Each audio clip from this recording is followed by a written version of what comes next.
are being managed by our company, IVY Comtech. So we are pretty much the technology backbone for all the products, services running across multiple locations. And there are around 500 team members working. Now all the 500, as part of the transformation, they are grouped into 50 agile teams, which are Scrum and Lean Ops teams. So let me explain why we wanted the transformation. In the year 2013, early 2013, the management has realized that the current implementation process for the products is not working well. So they wanted some change. So that change is nothing but agile implementation. So the management has full buy-in for that, and they have got good experienced coaches, and they identified a couple of internal coaches. That's where I got this experience, a tremendous, beautiful experience. So what were the reasons? We conducted across all locations a study to understand what the employees feel and what the customers feel about our products. And once we have the information in place, we segregated them into some 6 to 7 areas where those are the triggers for our agile transformation. So the first one is improving the availability of the product and platform services, meaning when we were working in a traditional model, the product development and the putting into the production used to take a lot of time. There is a downtime, full downtime, because it is a full refresh of the database and all. So it is leading to long time deployment, and the 8 to 10 hours we thought it will take is taking longer than that. So our customers used to see, okay, maintenance page, we are upgrading, we'll come back soon. So that is one reason where we want to improve the availability of product and services. Next one is improving the cycle time. Because of the teams are working in a very silo-based model, each product has its own different skill set, different domain and all. And the longer the cycle time, the longer the feedback we receive from customers, so the longer the implementation. So we wanted to concentrate on that area also.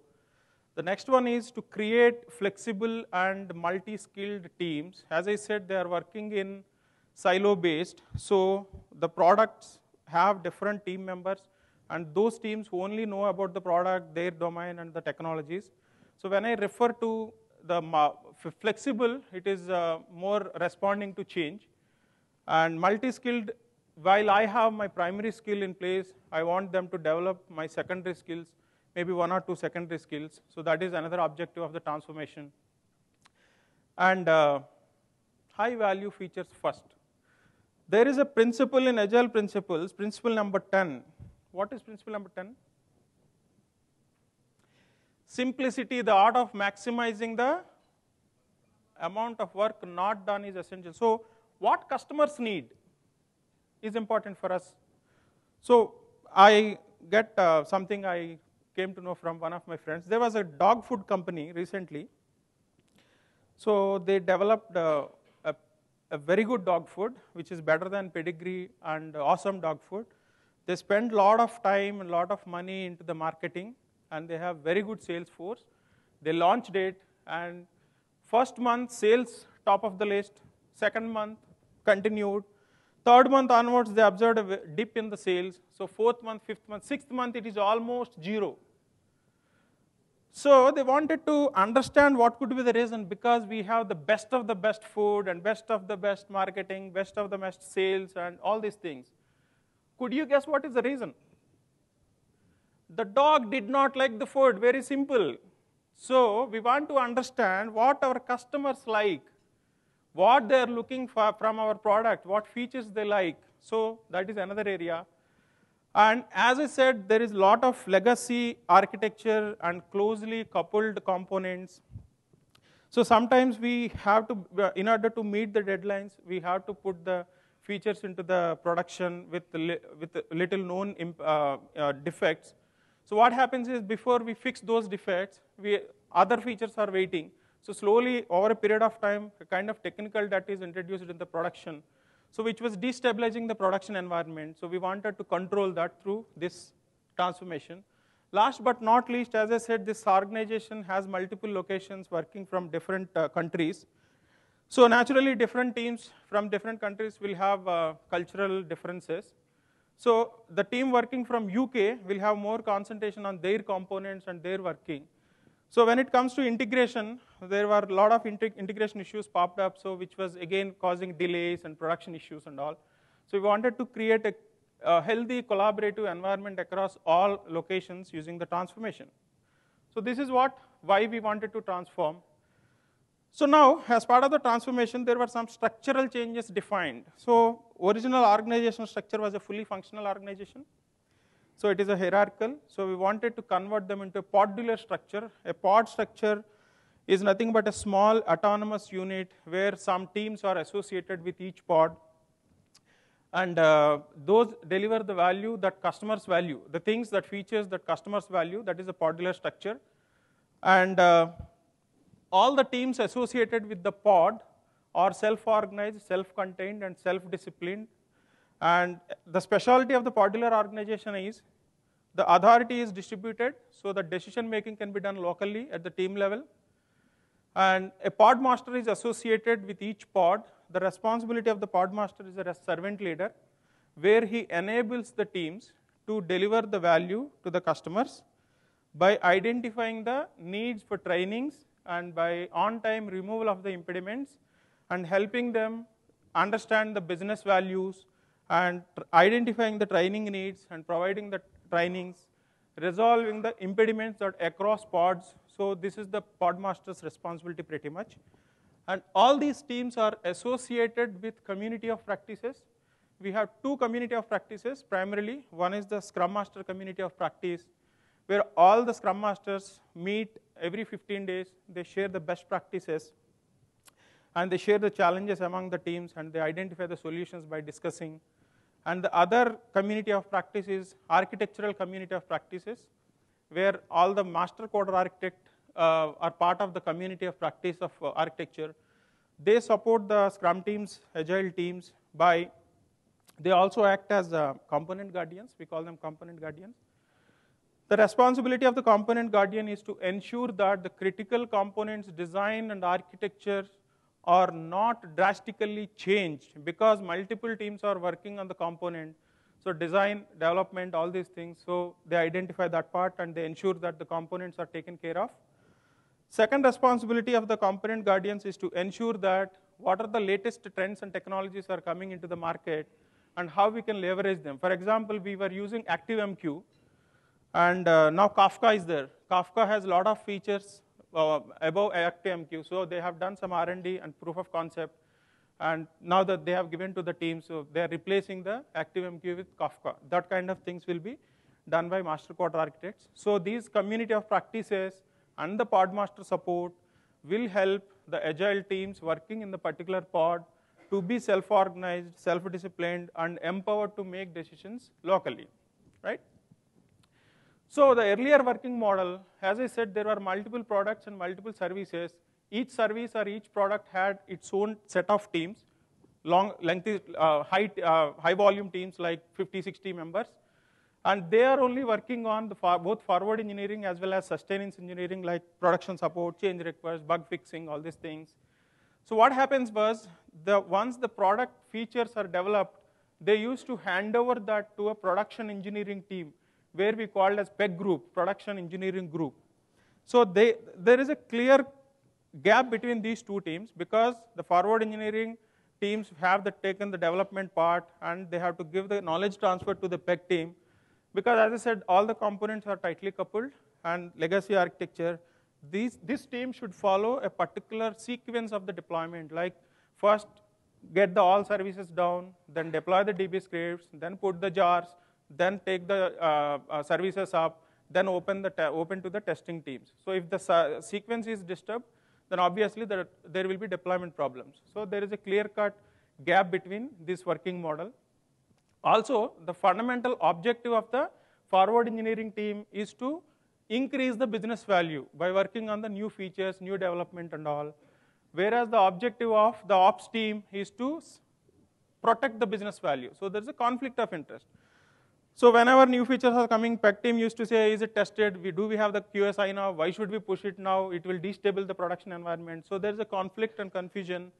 which was in turn leading to some of the 7 wastes identified by the Mary and Poppentek, which is waiting time, handoff, because these teams develop, design, develop, and then hand out to PEG team. Waiting, if the PEG team is not available or their capacity is limited, then even though the feature is tested, developed, everything is ready to go to the production, it takes some time.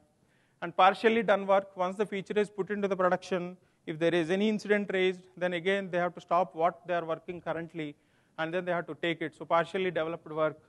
Task switching between the production incidents and forward engineering, all these things. And obviously all of these are leading to the delay into the releasing the feature of the product into the market, right? So what we have done is we created a LeanOps organization in such a way that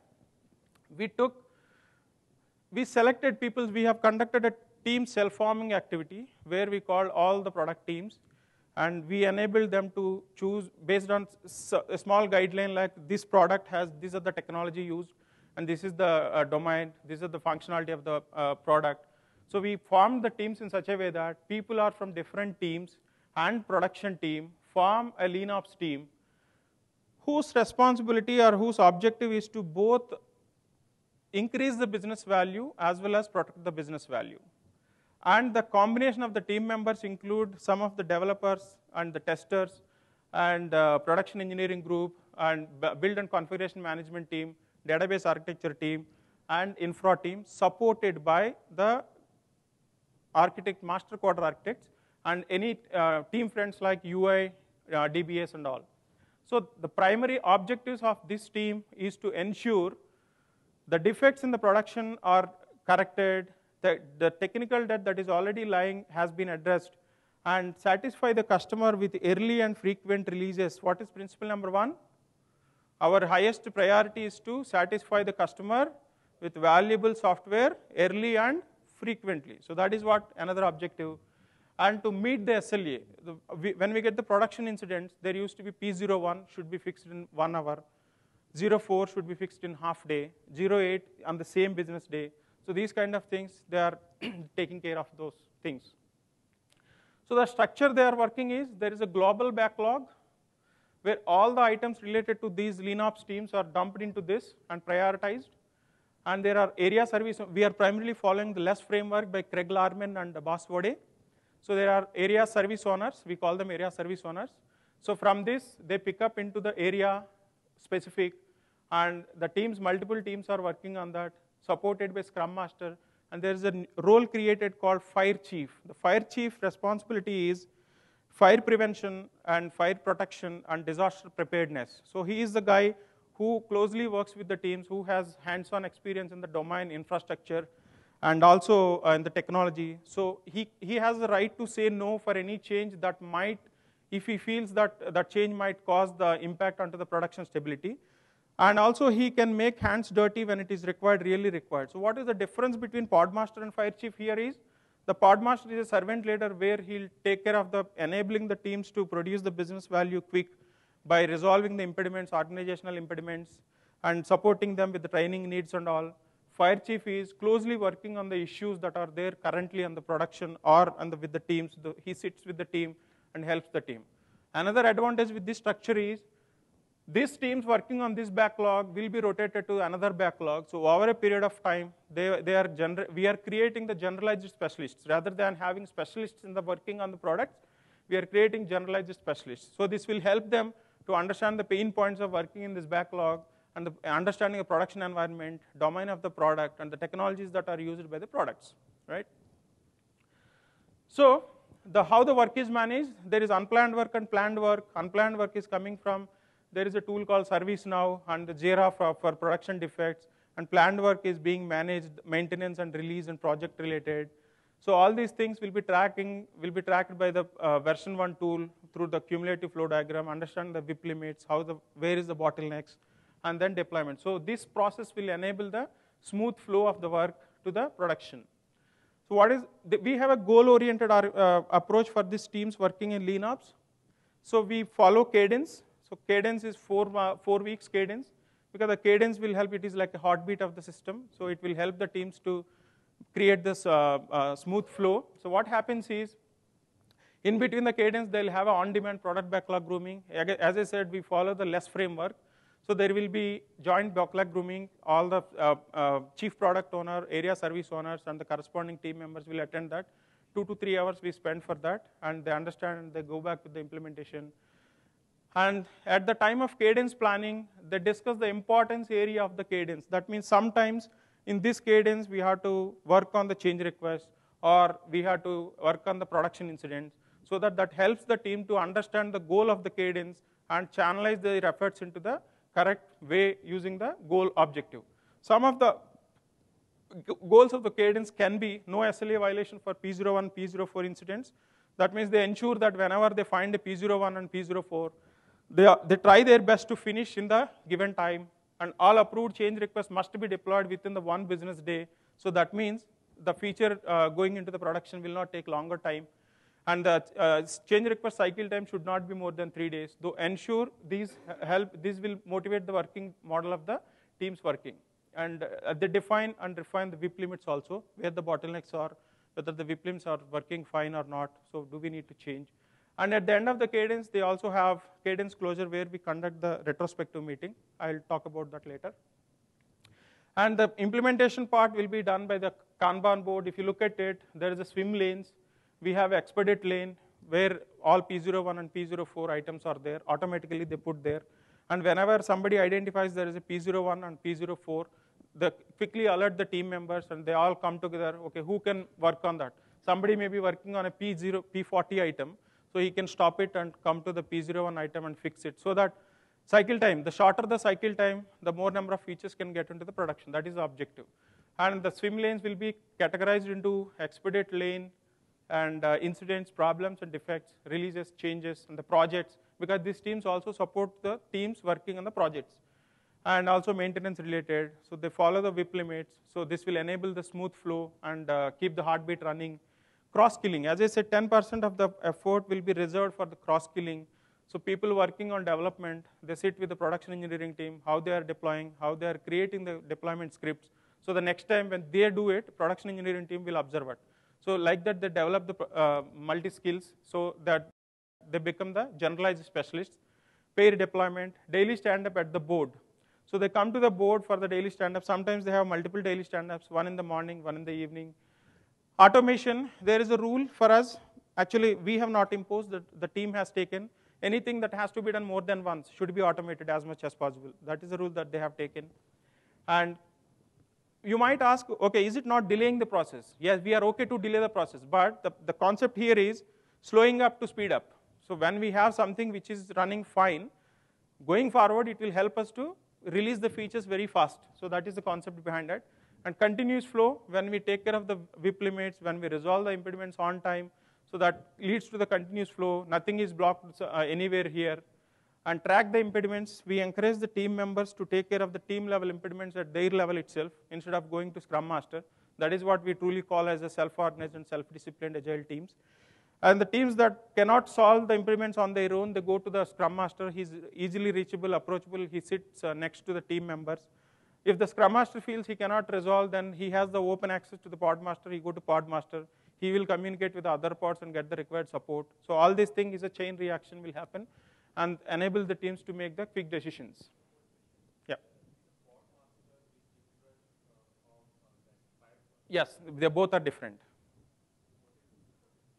The difference is fire chief, I already explained the fire, and he is the technology expert, domain expert, and infrastructure expert, where he helps the team to solve the solution when there is a production issue or there is a urgent issue.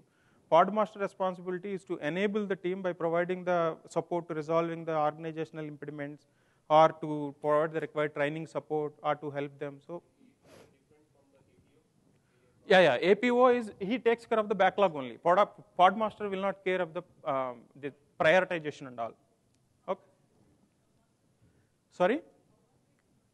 Scrum Master is responsible for the only that one Scrum team, but within a pod there may be multiple Scrum teams.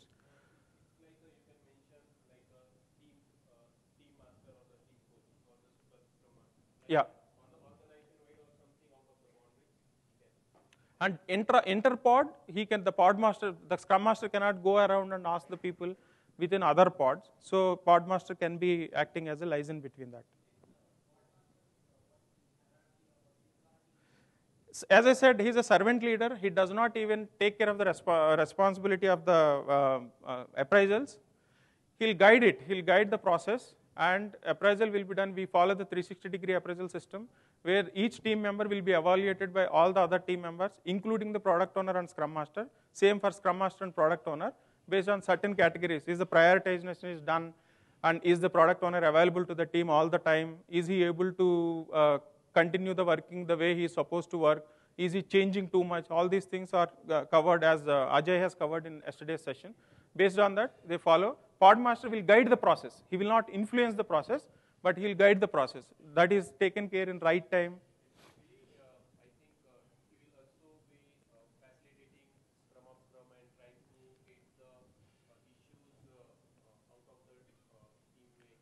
If required, yes, but it is not mandated. Exactly, because we encourage the Scrum Masters themselves to form the Scrum of Scrum. So otherwise, it is dependent on the Podmaster again. So when Podmaster is not there, these teams may not find the way to conduct. So we encourage them to be, as much as possible, they're self-organized, they know the process. Right? Okay. Initial challenges for, as you know, we are getting people from different products with different background and domain and skill knowledge. So initially it was a Tuckman ladder, so there is a productivity dip, but fortunately we had management buy-in, even though there is a dip in the productivity, and they are okay with that because it is a learning curve, forming, storming, norming, and performing. And another problem we identified was non-availability or lack of knowledge within the teams, because we formed the teams from different product lines. So sometimes what happens was a particular incident may have to be fixed by a particular guy because he only knows that. So that is another problem that is causing the delay also. And tacit knowledge, people working on the teams, most of the times they have knowledge here, it is not explicitly available anywhere documented. That's another problem. And because now Lean Ops team is responsible to solve all the production incidents, all other teams across all locations have dumped all the incidents, okay, now you take care of it. So they don't know where to begin, a huge list. And hand-holding, sometimes they have to depend on other teams for fixing the issues or getting some knowledge. And workflow, there is a lot of lengthy workflow, like whenever you have to take something to production, you need to get approval from InfoSec, and then you need to approval from QA, so many approval process, which is again causing the delay into taking the things into production. That's another problem. So how did we solve these problems? First one is, as I said, 10% of their capacity is exclusively reserved for creating the secondary skills. So that way, over a period of time, it is creating the generalized specialists. And we have a knowledge base in place. Again, it is not a huge lengthy documentation. It is just thin documentation. Like for example, any P01 issue is resolved, it is mandatory to create a root cause analysis and update in the tool itself, the problem and the root cause and the fix, so that it can be searchable and indexed for the other references. And again, as I said, the teams are changing their backlogs, right? So it will be available for them for the future reference if same kind of defect occurs. And we also have de facto prioritization, like product owner need not to prioritize P01, P04. The moment it comes into the backlog, it will be displayed on the top of the list in the expedite lane. So teams can easily identify. So that time is also saved. And a proper handover between the teams which are working on large projects, because once the project is over, it will come to the Lean Ops teams to manage that project for any change request and future implementations. So a proper knowledge transfer, a 2-3 hour session, these are the features we implemented, these are the areas that they are going into. We added a new table, we created a stored procedure, we updated this, we did some kind of JavaScript pages, all these things, or JSP pages. So they know what is that, so from there they can take it as a continuous implementation. Also, we reduced the workflow to the great extent wherever team can approve their changes so that they have easily automatic approval, because we build the relationship so that it will lead to trust. So based on that, they are responsible for the changes. So they approve some things, and wherever they find InfoSec approval is required, or any other team, or the master code architect, so they go to that. So that also has helped reducing the process flow. So important lean principles, what we have done is, across the organization, again, we have conducted a survey to invite suggestions on what people feel we need to improve in the agile transformation. Now we know why we are doing, now what we have to concentrate on, especially for the lean ops. So once we have received, we use the innovation games, the speedboat game across the organization. We called all teams, so we have facilitated those games. Once we got the information, we segregated into these 3 areas. One is eliminate waste and build quality in and continuous improvement. These are the 3 areas where the teams have most concentration and their effort is going into that. So how did we achieve that? Eliminate waste. First of all, we used value stream mapping across wherever it is possible. I want to quote one example. One time I was working with a team where one team member has identified an issue. So he sent an email to other member. He did not take a look at the email for next 2 hours, and when he found he was not the right person, so he forwarded to somebody else. So it went on like that up to 5 o'clock, and the issue was resolved. So I called the team and did a value stream mapping. What is the value add time and what is the non-value add time? They realized that had they been called for a table discussion for a 45 minutes or 10-15 minutes, actual time it took to resolve the issue was 45 minutes, less than an hour. So like that, we go to the minute level, wherever in the process we can eliminate the waste, so that will help the teams to improve their productivity and efficiency. And automation, as I said, anything that has to be done multiple times should be automated, but progressively. It is not that we are starting everything at once, so automation is taken care. And all the teams are co-located, they have team space available, their task board is next to them. So all the teams' information is available on the board in the form of information radiators. And workflow is reduced, drastically reduced. And we used to have multiple setups, like project level setup, staging setup, live like setup, and then production. So whatever work is done, it has to be tested in locally, then staging, then live like, then production. So again, it is causing. So what we have done is, as part of continuous integration and continuous delivery, we created a single trunk environment system, and we also have implemented feature toggles. So even something is not properly tested, it is in the code, the toggle is off, so it will not create any production disturbance in the production. So that is helping us to eliminate all these setups. Again, we have used the value stream mapping. This is one of the examples that we have used for it. For example, in as-is process, it is giving 72.10%, whereas it is increased to after implementing some of the basic lean principles, eliminate waste and all, it has increased to 89.9. So wherever it is possible, we used to apply this value stream mapping technique to identify the non-value add time and remove that from the process. So it is a continuous process. Build quality in.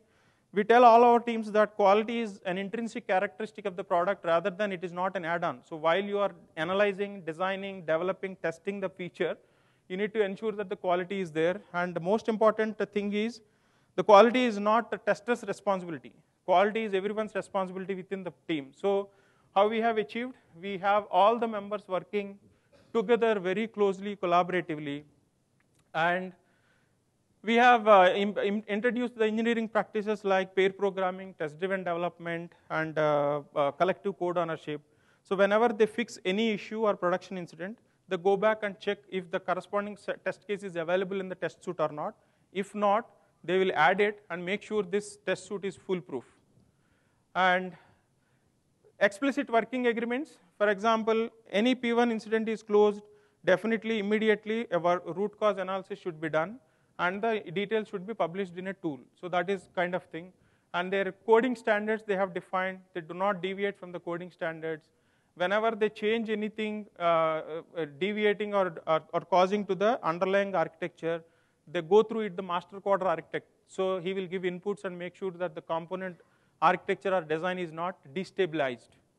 And the last one but not least, automation. As I said, FST, VST we have there.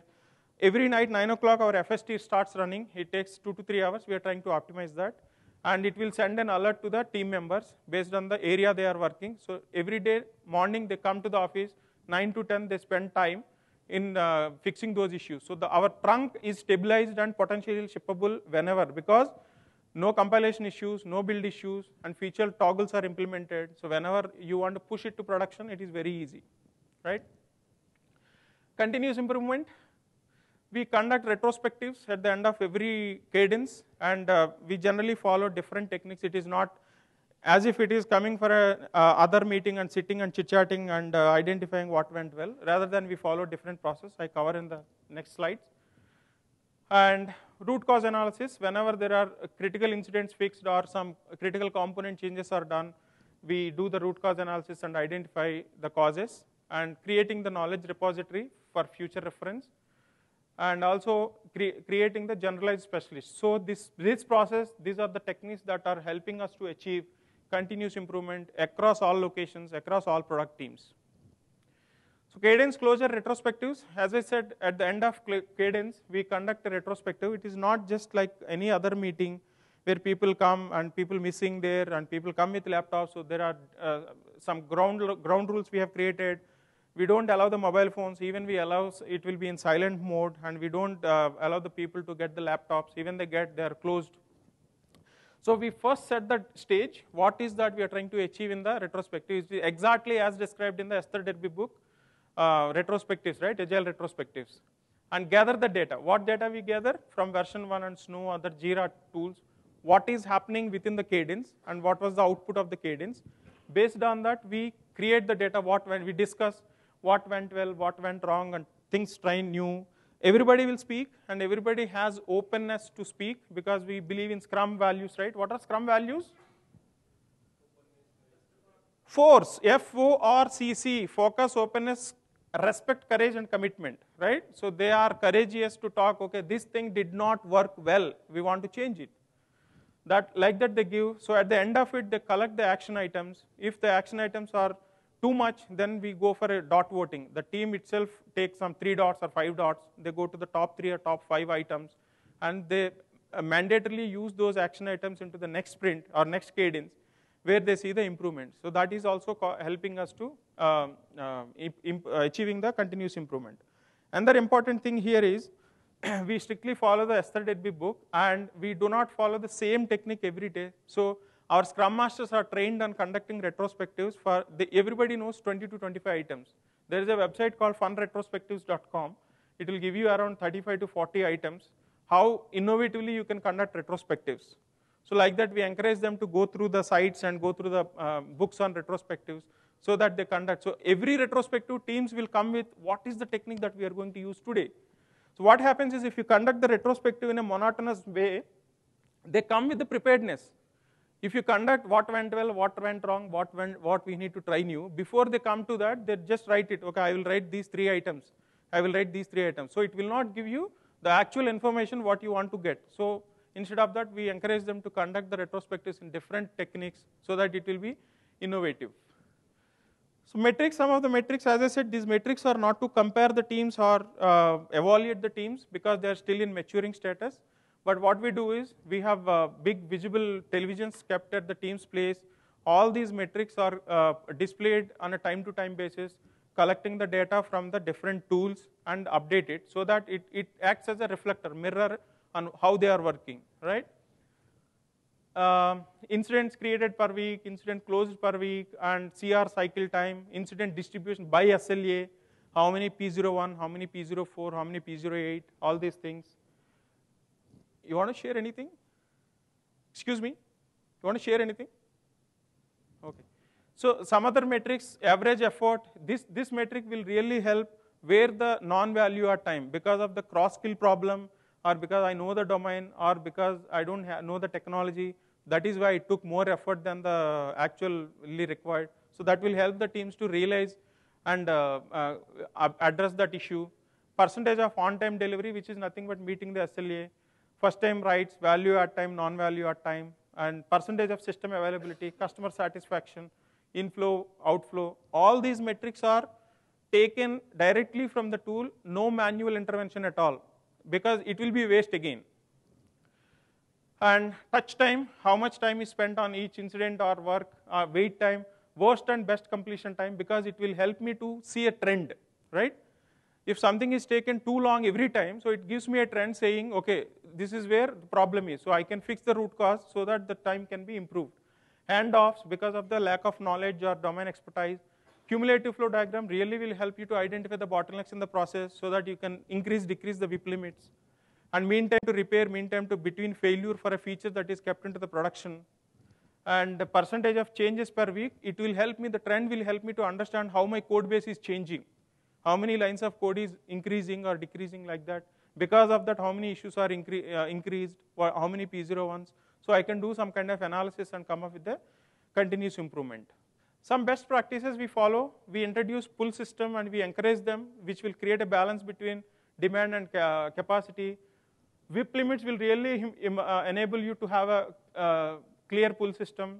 Product owner is available for the team always. He actually is sitting with the team members. So whenever there is a conflict in prioritization or they need some clarification, he can just turn around and ask, hey, what is this? Can you help me understanding this? So product owner is always available. Cycle time is measured across all the phases of the life cycle, conducting retrospectives innovatively, removing impediments at all levels, like team level impediments, they resolve, Scrum Master, Pod Master, so everybody, it is a chain reaction again. So the objective is to ensure that the team is continuously progressing well and using the WIP limits, also updating the task board. They don't update the task board on a daily basis. They update on multiple times a day because the task board is just next to the team.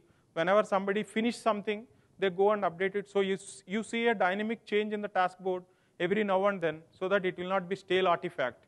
And everyday daily sync up will be done by the teams. The most important formula, we just take a printout of this and put it to the team's place so they can see it. Stop starting, start finishing. So it will help you to manage the flow, the heartbeat of the cadence. And what did we achieve? System availability is now more than 97%. That is also one exclusive television will display this, 97%, 96%, like that, dynamically changing. The release duration is reduced from 2 months to 2 weeks. Downtime, we now have, because as part of this, we decoupled all the components and with rolling restarts, so we are able to achieve this. Quality is improved, rework is reduced drastically, first time writes are increased, and we enhance the customer satisfaction because the features are rolled out to the production faster so that we get the feedback and we implement them and make them happy. So the customer satisfaction is increased. And finally, last but not least, it is feature teams. We are able to create feature teams where they take one feature from analysis till deployment, they're able to finish in a shortest cycle time. And this is another example for where one of the product owners has appreciated the team saying, you are fixing the incidents faster than they are created, which is the biggest appreciation to the team. Right, so that is the end, and I open it for 5 minutes. Yes, please.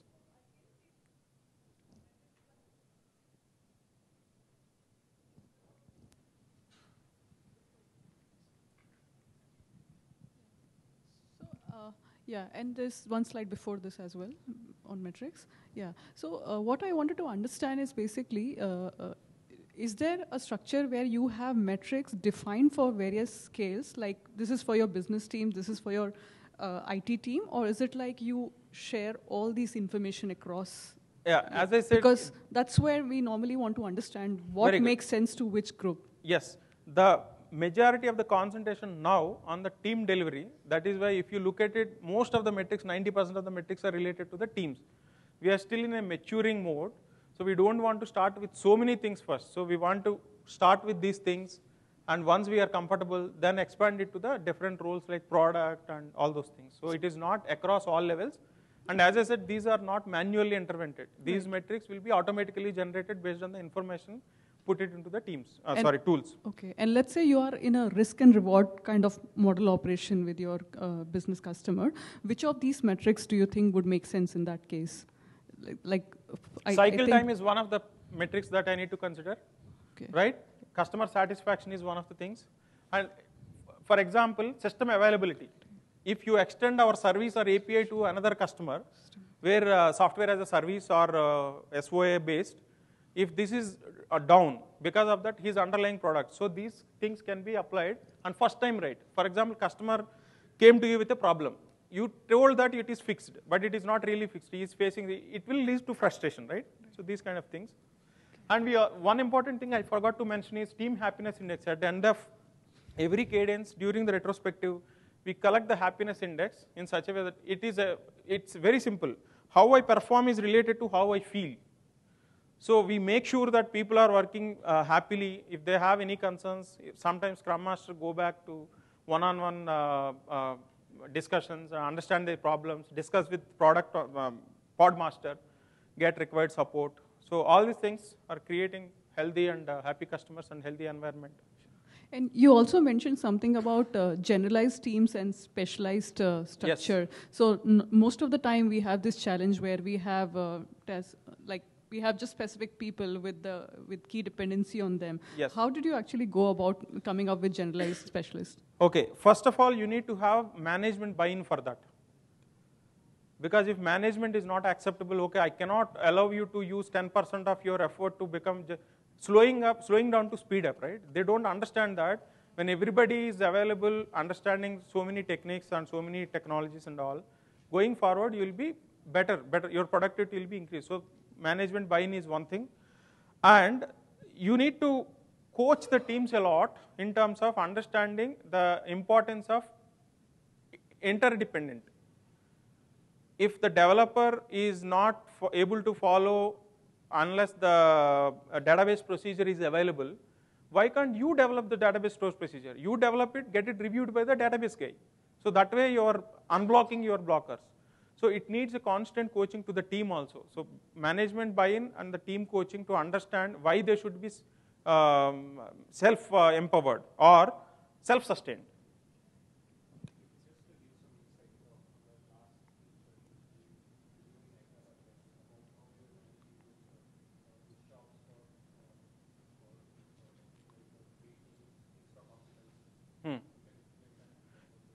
Yeah, that was what we have done is we call the team members. Okay, I'm a Java guy, and I want to have SQL Server or some JavaScript. So there may be another guy in the team who has JavaScript and SQL Server as a primary skill. So we both collaboratively work together. I will get the Java, I will explain my Java to that guy, and I'll get the JavaScript guy. So like that, we develop the skill. And if we don't find anybody in the team, and we get the training support from the pod master. This way also will work.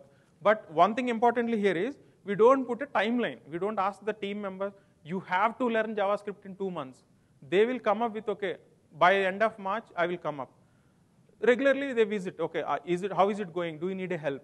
Yeah, this is interesting, but I was just wondering, how would you measure it, the generalization? We trust the teams. See, trust is more important. Okay. The moment you don't have trust, obviously the zeal for them will be deteriorated. Okay. Yeah.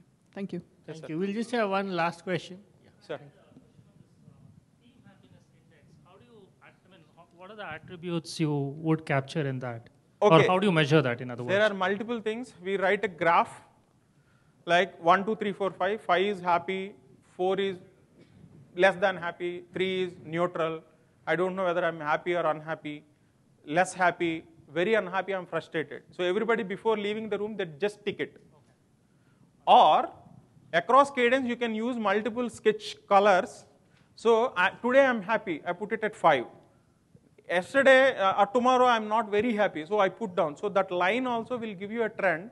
So where you need to, it will ignite the trigger point to talk to the person and to understand his problem before it goes too much deviated. Okay. So multiple ways. And Coaching Agile Teams is the best book by Lisa Adkins. If you get chance, please go through it. A lot of insights are there. Lisa Adkins, Lyssa-Adkins, Coaching Agile Teams. Okay, with that, thank you very much, and I thanks these organizing teams for giving me this valuable opportunity. Thank you, Vijay. We really appreciate taking your time. The small token. There is an announcement about a lot of prizes which are being here. So at the Agivita stall, there is a board which says Agivita. All you got to do is take your selfie. I am sure people love taking selfies. And tweet at @Agivita. So the 6 best tweets are going to get bumper prizes in the evening.